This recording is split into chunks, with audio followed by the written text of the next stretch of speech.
Hello, everyone, and welcome back to Speedrunners and Coffee. Today, my guest has been running since 2020, being a prolific Resident Evil speedrunner, having played RE7, RE4 Remake, RE8. Sorry, everybody, I'm still not calling it Village. Y'all can fight me to the death. It ain't happening. And Silent Hill 2, as well as being the world record holder across all categories for Goosebumps Dead of Night. It's Nyiddle. How are you doing today? No, pretty good. Yeah, my name is Nyiddle. I speedrun a variety of games, usually in the horror genre, but not really sticking to any one thing if I don't feel like it.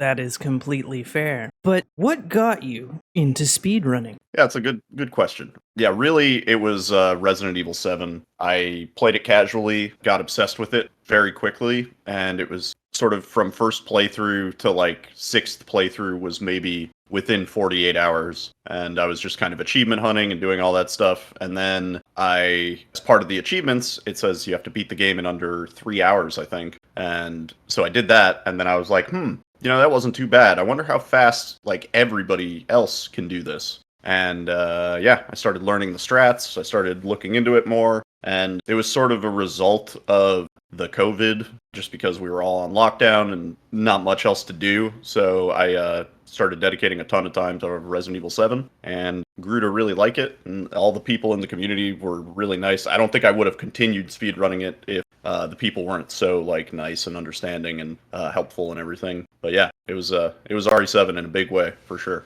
Nice. Did you have any initial goals with the run? Not really. I mean, especially when I started off, it was purely let me push myself and see how fast I can do this. I wasn't really comparing myself to leaderboard times or anything. It was just I want to get everything clean for my own sake, and then we'll see how fast it is from there. And then kind of as soon as I got my first sub 130, that was when I knew, sub 130 at the time was around top 10. And I was kind of like, okay, let's get really serious and, really crank this out. And RE7 is the game that I come back to. I'm always sort of setting new goals for myself in that run. So I'll come back after a few months away and then say, you know what, I can clean up that time. My PB had some mistakes, or, occasionally there's a new thing discovered. And I've just been always coming back to RE7 in one way or another. Now, do you have a favorite category when it comes to RE7? Yes, definitely. Knife only easy is kind of my baby. When I first got to knife only easy, it wasn't particularly optimized, and it started off as a meme category that I was like, hey stream, I'll run knife only easy if we get this follower count or whatever. And it happened, and then after the first run, I was like, guys, we're gonna be doing this again a lot. That was a lot of fun. And yeah, knife only easy became my favorite category by far, and I optimized the crap out of it. Okay, very nice. Was there a game that you regret running or that you had wished you continued to learn? Yes, to both. I ran Outlast for a little. That was actually my second game. And at the time, the leaderboards rules actually weren't very clear. And so I had a few runs get rejected due to doing... I ran glitchless no save and quit for Outlast. I had a few runs get rejected because I accidentally did glitches that I didn't know I was doing. And they weren't listed as banned glitches, because there are a few glitches and tricks you can use even though the category is called glitchless. So I had a few runs get rejected, and I asked the moderators, I said, hey, what did I do to, what glitch is it that I did? And they told me I did a butt bounce, which I didn't know was a thing. And they said, the way that you did it didn't save any time anyway, but it's still a glitch. So we had to reject the run. And that was kind of the point where I was like, okay, if it's this unclear, I don't think I want to stick with this game. And I sort of submitted the time that I had, but I never went back to clean it up or anything like that. And the rules have gotten a lot clearer since then. So sort of, I'm glad I had the bad experience, because since then they've cleaned up the leaderboard rules a lot, and now they're very clear about what glitches are allowed and what aren't. As for a game I wish I continued to learn, Silent Hill 4, man. That game was not made for me.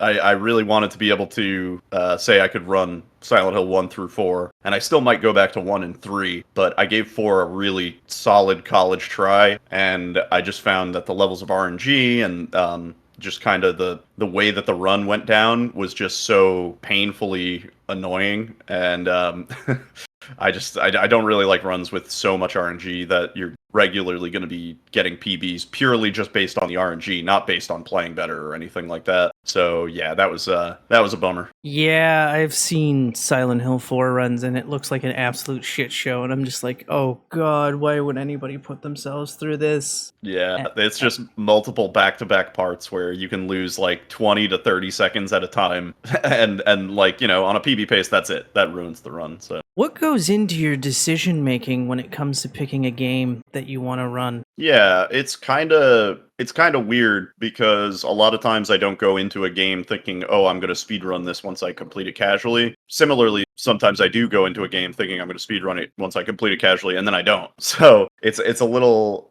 weird. But I would say the biggest deciding factor for me is whether the run, like I mentioned, has a lot of RNG. I like runs that are very deterministic, where you put in the same inputs and you get the same result every time. Because then it's just purely a skill game and not really gambling on whether the game's going to cooperate with you. So that plays a big factor. Although I do like a little bit of RNG here and there. It's sometimes it's not bad. But yeah, I definitely gravitate towards things in the first-person genre. I feel most comfortable with sort of just movement and looking around and all that when I'm in first person. And then I do prefer horror games just because I like the niche of horror. I mean, I like horror games myself, but it's just also a nice, cozy community compared to some of the other larger games. So I try not to run games that are like too overblown at the time. If they're like extremely popular speed games, like Only Up or some of the Moist Critical Bounty type games, I don't really like those just because the things move too fast and you're constantly outdated on your strats. So, when things are being discovered every day, it's great in a sense because the run's getting faster, but it's also terrible because you learn something new and then it's immediately out of date and you have to go learn the new method, and then you have somebody come into your stream and they say, "Hey, did you see the new thing?" And you're like, "No, I've been streaming for 8 hours. Of course I haven't seen the new thing." And then they say, "Well, it saves 20 seconds." And you're like, "Oh, fantastic, dude. I finally get a good run with all the strats, and now there's a new strat I need to implement." So I definitely prefer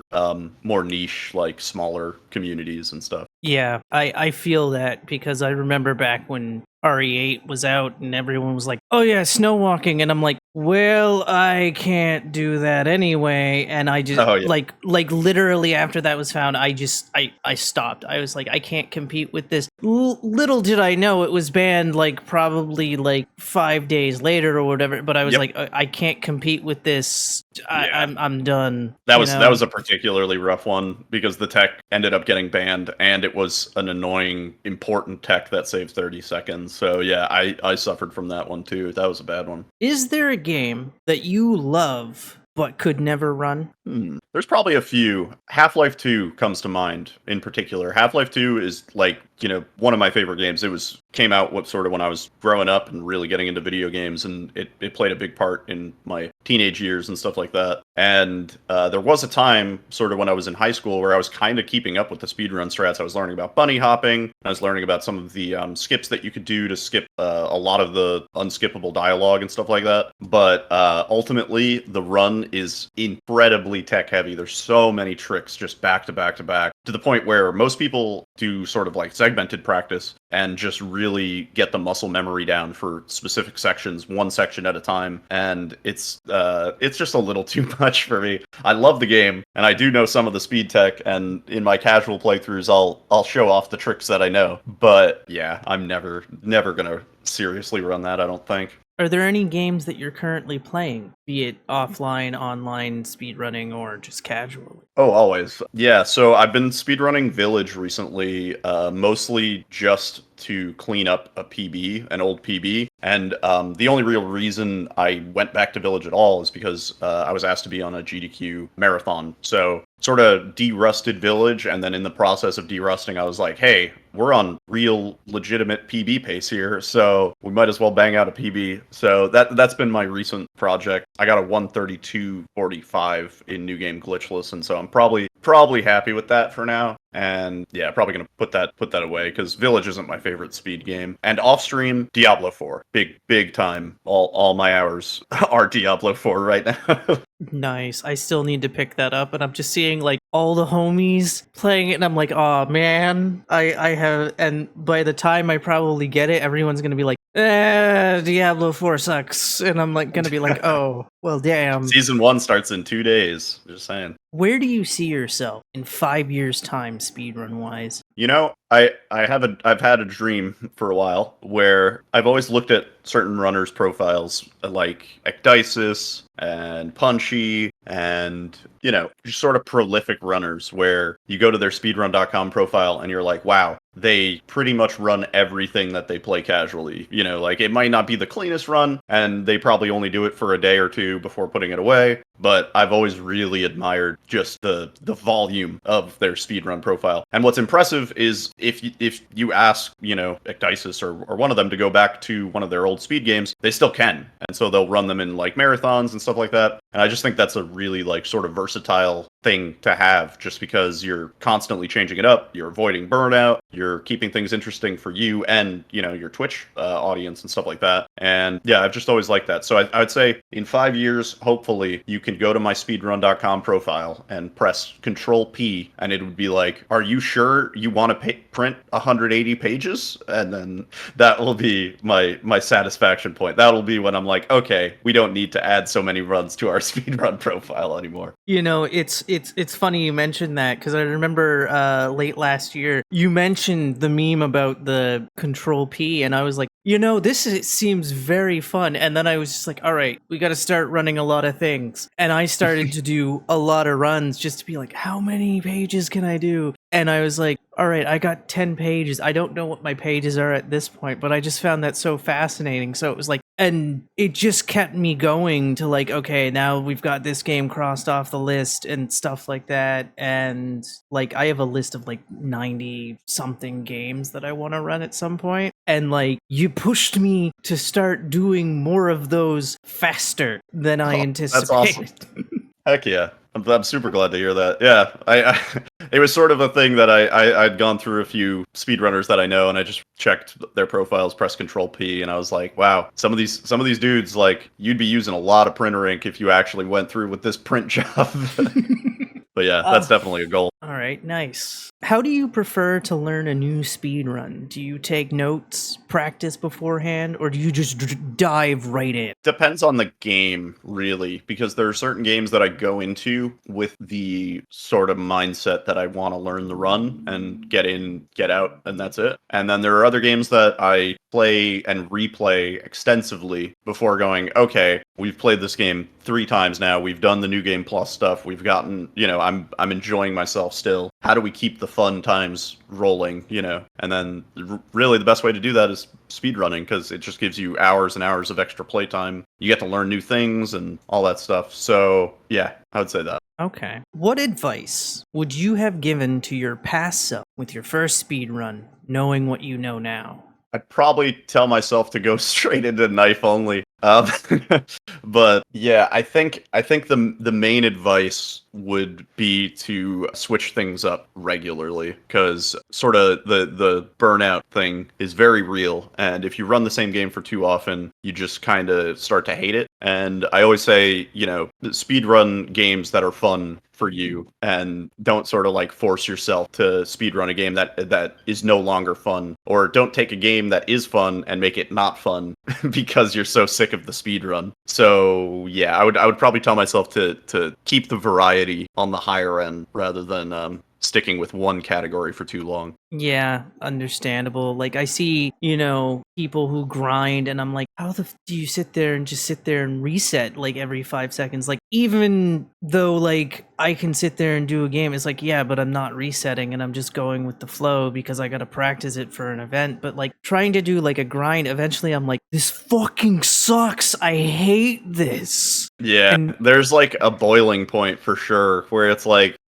even if day 4, day 5, day 15, those are fine. You hit a day where it's just like the game puts you over the edge, and then from that point on, it's like it's no longer fun, and it's really important to sort of recognize when that happens and be like, okay, we have to take a break. We have to play something else, whatever it is, silly or related or unrelated, it doesn't matter. Like, just get me away from this game before I lose my shit, you know? Yeah. Given that this is a show called Speedrunners and Coffee, what is your favorite coffee? Ooh, I could go for a cup of coffee. I'm a big fan of cold brew, so anything cold brew. I prefer low acidity, and I detest hot coffee. I do not drink hot coffee. I've probably only time I've drank hot coffee is purely out of sheer necessity, and I hated every second of it. So yeah, cold brew, very strongly on the cold brew, and ideally, if the beans are from like Guatemala or Kenya, that is my favorite. So like high quality cold brew coffee. That's my answer. Nice. And is there anything that you like go to for like if you're out and about? Like, are you like a Starbucks person? Yeah. I don't like to admit it, but I'm a slave to Starbucks. They have really, really good iced coffee. Their cold brew is bar none the best.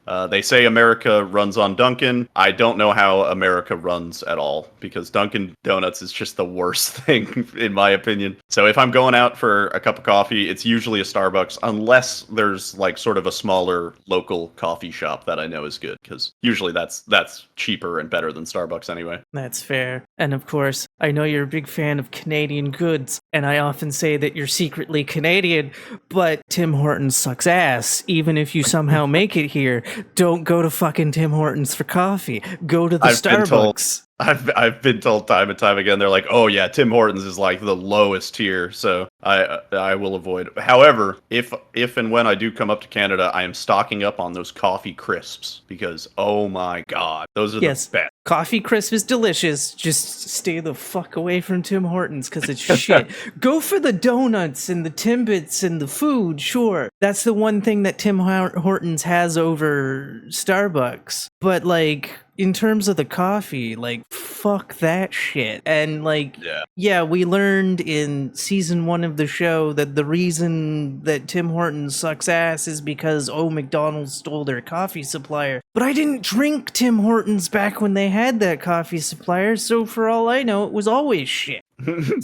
So I'm just telling you, stay away from the Tim Hortons coffee. And again, I don't care if the show fucking is biased against Tim Hortons. Don't do it. We're gonna lose the Tim Hortons sponsorship. No. Don't worry, we're trying to get the Coca-Cola for the Coke coffee sponsorship instead. Because that's my favorite coffee. I haven't tried that actually. That looks interesting. It's so good. It's just like dark roast, 100% the best. Though apparently the States only has the caramel. The States only has the zero variants. And some places are like, we don't carry that anymore, because there's been a couple of people that I've talked to and they're like, yeah, they stopped selling that around me. And I was like, oh, that's unfortunate. I'm sorry to hear that. And that's just how it be sometimes. But getting back to the speedruns, is there a game you're looking forward to running? Yes, but for the wrong reasons. Silent Hill 2 remake. My hopes are so low. We are sunk through the floor. I have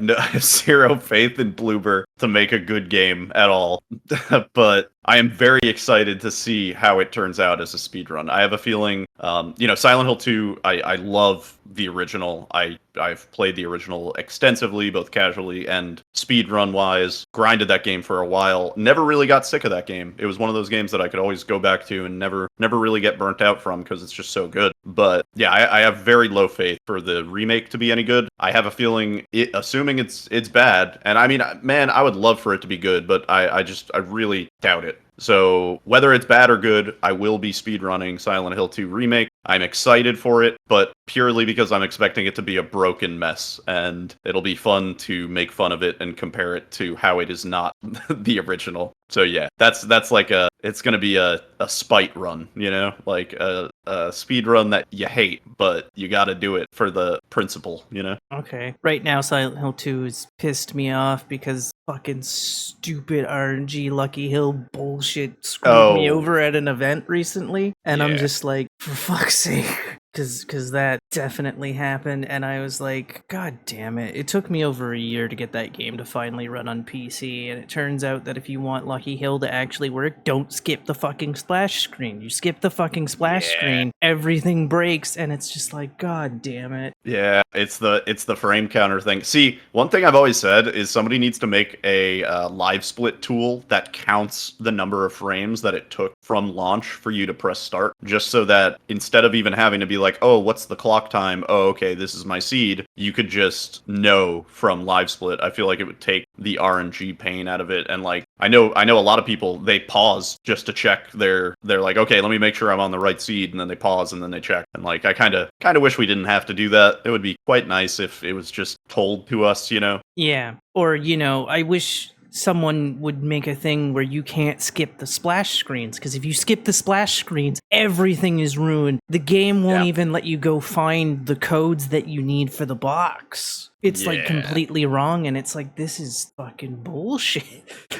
And it's the PC port of that game is very much an afterthought. That's the reason why we have the quick save, quick load. They left that in pretty much by accident. They were like, we're doing the best we can here, but this game is scuffed. See, it's funny you mention that, because Silent Hill 3 still has quick save, quick load. Granted, it works a little differently, because every time you quick save in that one, the game will like go to a dark screen and then reload itself back in, and it's like, okay, that's a little weird. I don't run the quick save, quick load for 3, but I've seen it done, and I'm like, okay, that's weird. Okay. Yeah, I know that one also has its fair share of brokenness. God, the brokenness that was discovered in December. Jesus fucking Christ. Yeah. Destroyed What, you don't like the a community. time save button in your speed game?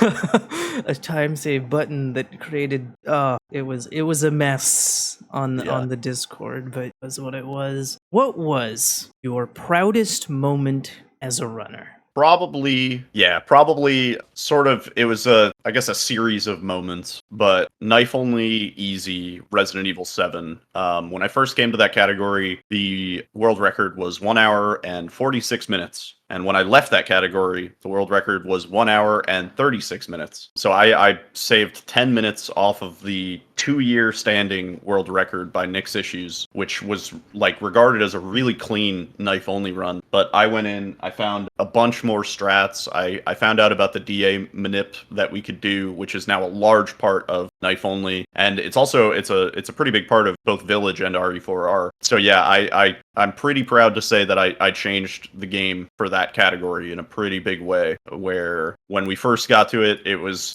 sort of it was an RNG gamble, because there were a few things that we didn't know why they worked. And in particular, the Marge 1 fight is on a timer, and the timer by default is 5 minutes. And if you do the RNG manip, it is 3 minutes. So you save just a pure 2 minutes right there if your DA is low enough. Sorry, I said RNG manip. I meant DA manip. So yeah, if your DA is low enough, that fight is only 3 minutes long. And fight I use in quotes because you're just standing at the bottom of a hole waiting for the fight to end. You have no way of attacking Marge. But fortunately, the devs put in a timer that ends the fight. And double fortunately, the devs recognize that if you're doing really bad at the game, the timer should be lower, because presumably you don't have any ammo, you don't have any heals, you have no way of getting out of the hole. So that is the single sort of biggest time save in knife only, and that discovery, I'm like really proud of that. I understand that like world records get taken. I no longer have the world record for that category. I mean, for now, but I'm just proud that anybody running that category now does the strats that I implemented, and it's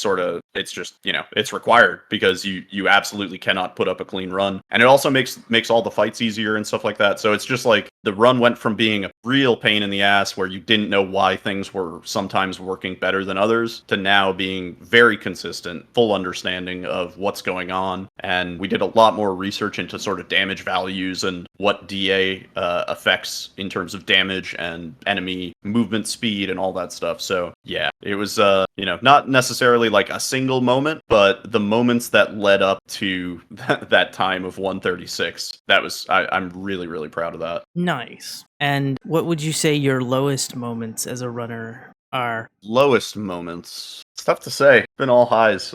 I would say maybe sort of there was a period when during RE Village where the game was really popular as a speed game. Everybody was running it. It was like you'd go to your followed channels list. Everybody was playing Village. Everybody was doing runs. And I think a combination of being burnt out on the run and sort of forcing myself to do it, even though I didn't really like it, combined with sort of there was like a really kind of toxic community thing going on where people, not even necessarily from in the speedrunning community, just sort of people who were passively viewing it would come into my chat and say, whether they knew they were being mean or not, they would say things that ultimately made me feel worse about myself as a runner and stuff like that.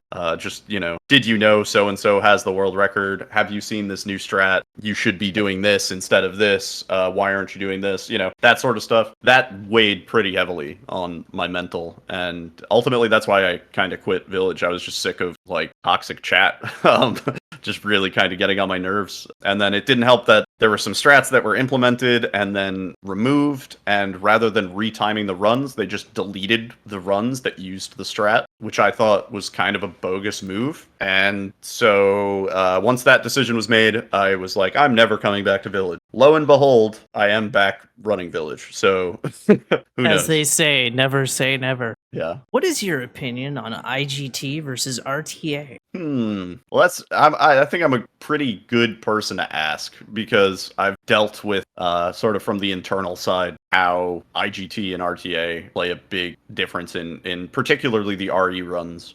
Just because Capcom is notoriously bad at making legitimate timers that actually sort of work how you would expect them to. So in terms of if the timer actually works, I say IGT all the time is the better choice. Just because you're assuming that the timer is removing cutscenes and stopping when the player actually pauses the game and stuff like that. In those cases, yeah, IGT is ideal. I do feel very sympathetic for my console speedrunner brethren because that is usually not the case, where usually for one reason or another, console that can't use IGT. For example, in Village, if you die and you restart, rather than the timer adding the time that you spent, up to the death and sort of, in a logical way, right? The timer rolls back to when the checkpoint was made. So let's say you die at 1 hour, or let's say you're at 1 hour into the run, you make it 10 minutes in, and then you die. Rather than the timer saying 1 hour and 10 minutes, when you come back, the timer will say 1 hour, meaning you've effectively got a segmented run. So yeah, I vote IGT unless it's a situation like that, in which case, especially for console where they don't have the option of making a load remove timer or auto splitter tools or anything like that, it really sucks, but it has to be RTA, because there's just no other way around it. I know I've seen rules where it's okay, you can't die, and then we'll use the IGT time. I think that sucks, because if you're playing a harder category, sometimes sometimes you're going to be on a PB pace and die and still be able to PB. So yeah, it really sucks when the IGT sucks, but yeah, that is how it is. It's mostly down to the devs, and I implore any dev, any game hearing this, please, for the love of God, make your timers work good. Or include a speedrunner mode. Shout out to The Last of Us Part 1. Yeah, speedrunner mode, or any sort of secondary options in the options that let you enable per level timers and stuff like that. Oh, such a godsend. If you could create a game from an entirely different genre and add it to your favorite series, what genre of game would you add? So I've thought about this a little bit in the past. I feel like there is room for a really good asymmetrical Resident Evil game. They tried it a few times. They've tried it actually, I want to say 3 times now. And every time they kind of just ditched the project. Capcom really doesn't like the idea of I don't know, a super smash of Resident Evil sort of type situation. But I think if they sort of accepted that it could be a good idea, I'm imagining a asymmetrical game where you can play as any character from any point in the Resident Evil series. You know, as minor or as major as they are. You could be Louis Serra, you could be Jack Baker, you could be, you know, Chris, you know. And I feel like they've built like such a huge universe that it's begging for like a big mashup where they just kind of, you know, forget balance, don't bother trying to make it a competitive game or anything like that. Just make it a fun co-op like experience that you can get on with your friends and be like, oh, I want to be Louis Serra today, you know. Like I feel like the RE is just missing that in general. And you can play Outbreak File number 2, and you can play some of these other like sort of decommissioned online games that Capcom's tried over the years, but I think in the modern climate that we're in, you could easily put a game where every RE character is available as a paid DLC, and you know they just add to it sort of infinitely, and without trying to make, you know, it don't care as much about it being cohesive, and like, you know, it doesn't need to have a story or like play into the universe in any way, just sort of a spin-off free-for-all situation with every character. That's what I would really love to see. Does that include Steve? Yes. Put Steve in. Put it. Screw it. Put in Mike, the helicopter guy from RE4. All right. I don't care. Everybody gets in this game. You know what I mean? Like, okay, Capcom, you've heard it here. Just add it, yeah. everybody. Speaking of Capcom, I'm surprised they didn't bring back Mega Man Legends 3. Yeah. Because you think by now they'd be like, Mega Man Legends 3, sure, we'll give that to you now. It's been 10 years. Capcom they can be pretty sparse when it comes to like the games that we really, really want. And then when it comes to Street Fighter, they're like, we got you, bro, no problem. Every year, new Street Fighter. What do you do to not burn yourself out of speedruns? Yeah, I kind of talked about it a little bit, but just sort of the variety aspect helps avoid burnout in a big way. So even if you're playing the same game, to switch up the category and play a different category for a bit, you know, sort of learn all the different categories that there are, just sort of, you know, doing whatever you can to make it more interesting. I've done a few blindfolded guest house runs of RE7, for example, and that was sort of like, okay, we've done knife only, we've done, you know, all the categories that I've wanted to do.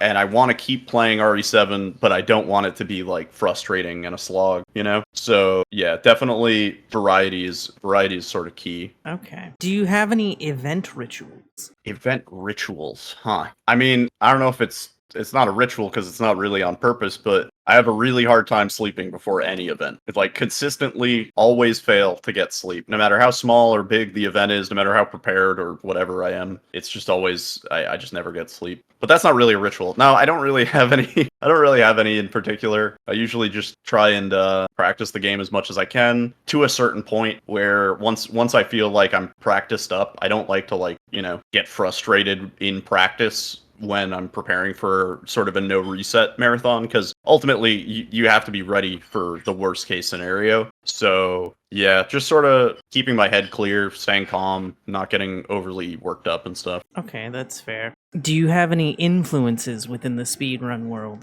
In terms of people, or yeah, like people who've like influenced your running and stuff. Yeah, definitely.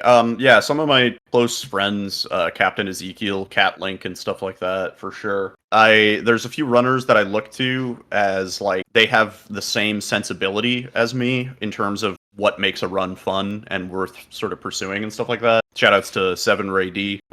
I've always found that Trey, just like he knows when a run is going to be a pain in the ass, and so he'll run it for like a day and then be like, yeah, I don't think we're going to be doing this one, guys. So yeah, I just sort of look to my friends, and if I see somebody who I know that's running something kind of new or something that looks interesting, I'll ask them about it, and I'll be like, hey, how toxic is the run? You know, that's usually the first question I'll ask, because that's what is going to come to the forefront when you see a friend who's been grinding a game. So yeah, definitely my friends within the speedrunning community are my closest references. I don't really like to pick what's popular or anything like that. I don't like, you know, you'll see people who are like, they sort of just hop from game to game depending on what's at the top of a Twitch at the time. I never really like to do that for sort of multiple reasons. I don't really like the the atmosphere that sometimes brings, where it's great meeting new people in chat and stuff like that, but a lot of times people will be very insensitive to sort of like the speedrunning community and mentality as a whole, and they'll be like, oh, you don't have world record, oh, that's lame. Or the worst one I ever had was when I was doing knife only. Somebody came into my chat and said, how does it feel to have the record taken from you by a person of this nationality? And I was like, what does that even, like, is that an insult? Like, what does that even mean? Like, that's like a weird self-burn thing going on. Like, I don't know what you want me to say to that, but yeah, that when I get stuff like that, I'm usually like, okay, let's switch games. I don't want to deal with like these types. Yeah, that's very understandable. I do a lot of like games that nobody fucking does, like Theater Rhythm. I'm like, fuck it, why not? And like, it's just fun. Yeah. And that's what Sometimes we're here for, right? Yeah, those low-key speedruns sometimes have the most dedicated, most like helpful, caring communities, and then the only people that really are interested outside of the speedrunning community are people who are really enthusiastic about the game and just want to see the game performed at a high level. Like, they don't really, like, as a sort of Twitch entertainer, I'm not guaranteeing that every run I do is going to be world record pace, but if the person watching it can enjoy the, commentary and appreciate what I'm doing or whatever, then that's really, I've succeeded in my mission. Well, I would like to thank you for coming on. It's been an absolute pleasure. But if people want to find you, where can they? Yeah, you can find me on Twitch. It's twitch.tv/Nyiddle, Nyiddle. And just for everybody's reference, I don't care how you pronounce it. It's a made-up word anyway. So yeah, you can find me mostly on Twitch. I try to stream just about every day. I do work a full-time job, so it's a little difficult sometimes. And you can also follow me on Twitter, assuming that website lasts any amount of time. Same name, you can find me there. And YouTube, I upload all my PBs to YouTube, as well as a few little highlights and various fun memes and things. Nice. Well, thank you again for doing this. Took us a while to get it done, but we did it. Yeah, thank you. And it was fantastic. And we will see you next Saturday. Bye-bye, everybody.